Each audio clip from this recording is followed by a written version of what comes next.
My name is Artyom, I'm 14, and I think I'm going crazy. It all started a week ago, when my parents went to my grandmother's house for a couple of days. They left me the keys, food, set the alarm system, and trusted me. They said I was old enough to be left alone, and I was just glad tonight with no supervision. No, it's time for bed. No, put the phone away. Freedom. The first night went smoothly. I stayed up late at the computer, played TikTok, finished almost all the pizza, and fell into bed almost in the morning. And then, that was the night I first heard it. At about 3 o'clock, when half asleep and half hearing, I picked up a strange sound. Very quiet. At first I thought it was the noise of an old fan, but then I realized it was breathing, shallow, steady, a little husky, like someone lying under the bed, trying not to breathe too loudly, but still breathing. I frowned. I raised myself up on my elbows, quietly, and listened. The sound had stopped. Of course it had. I imagined it. Probably just the wind in the yard, or the neighbor's dog, or a noise in the pipes, or maybe I just watched too many late-night horror movies. I went back to bed, but I couldn't sleep. The next night, I purposely went to bed early. No headphones, no movies, listened to the silence. And then, as the clock ticked past to 58, it started again. First the silence, then the creaking of the floorboards, then the breathing, same rhythm, same sound, only now a little closer. I felt cold. I pulled the blanket up to my nose, as if it would protect me. My heart was pounding so loudly that I thought whoever was downstairs could hear it too. I stayed up until morning. The next day, I looked under the bed. It was empty. Well, empty, of course. But night is close again, and the breathing is getting louder. I began to dread the night. Not just afraid counting the hours until sunset. I felt more or less normal during the day, convinced myself it was all imagination. But as evening crept up and the windows grew dark, the fear returned. I tried leaving the lights on. It didn't help. I tried sleeping with headphones on. It got worse. Because when you can't hear your breath, you start imagining it. On the third night, I decided to set a trap.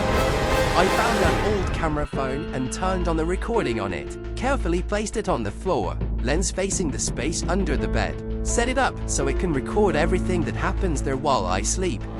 If I go crazy, at least I'll know for sure, I murmured, tucking myself into bed.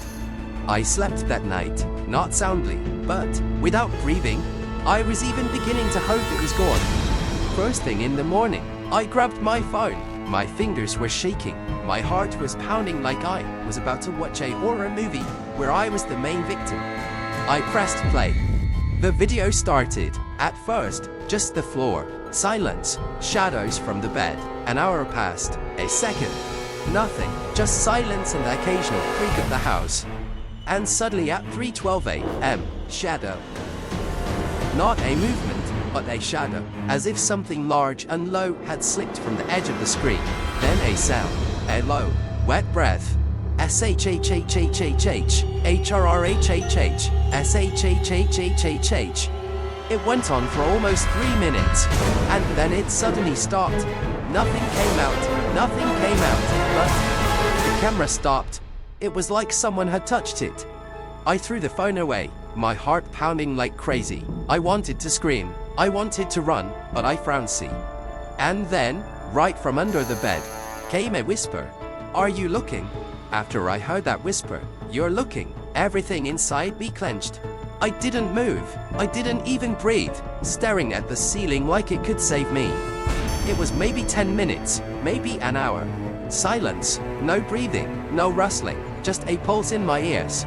I jumped out of bed, turned on the lights in the room, and knelt down. Looked under the bed. Empty. Same as always. Lo, I heard it, I mumbled to myself. I grabbed my phone, rewatching the last seconds of the tape again. The video cut off at the exact moment the whispering sounded. The camera faded out, as if someone had pressed a button, but nothing on the tape. No hand, no shadow. Just a black screen and a strange thud, as if someone had knocked from inside. The next day, I told my friend Sasha about it. He laughed. Of course. You just got yourself all worked up. A whisper. Really? Maybe you were talking to yourself in your sleep. But then I showed him the tape. And right there, he wasn't laughing anymore. What if it's some kind of bug? Or maybe someone broke into the house? I nodded. That thought had crossed my mind, too. Only, if it's a thief, why isn't he taking anything? Doesn't go out, doesn't leave a trace. Sasha offered to stay at my place tonight. See what happens. We put the cameras, one under the bed, the other pointed at the room. He lay on the cot. I did my usual. The night came quickly, very fast. At 3:04, Sasha woke up. Do you hear that? He whispered. I was already awake. We both heard breathing. Now from all sides, it was as if there were several breaths, one under the bed, another by the door, a third just behind the closet. We didn't move, didn't even blink, and then the bed shook. It was like something underneath reached out and touched the boards underneath. I felt something cold run a finger across the mattress from the bottom to the top. Sasha jumped up and turned on the light. Everything disappeared. But you know what? Both cameras were turned off. Discharged. Only one of them saved 3 frames. In the first one, the room. In the second, the floor. In the third, alive. A big one, black, right under the bed, staring into the lens. After that night, Sasha refused to stay with me. He left before dawn, pale as chalk. Before he left, he said, "If you don't call your parents or the police, you'll go crazy." I wanted to, I really did, but what would I say? Hello, there's something breathing under my bed and recording creepy audio messages to me. I didn't turn the camera on again. The sounds didn't stop. The next night, it happened again. 2:59. First, the creaking of the floor, then the heavy breathing. But this time, something new. An audio file appeared on my phone. No title, no source, just lying in a folder where I definitely didn't leave it. With shaky fingers, I pressed play. HRRRRR, SHHHHHH, SHHHHHH. Artyom, are you awake? I know you can hear me. You can look, I'm smiling.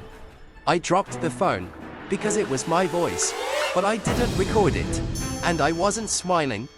I started to lose my mind. I wasn't eating, didn't sleep, checked under the bed every half hour. Sometimes I thought I could see movement in the mirror, even though nothing in the room changed.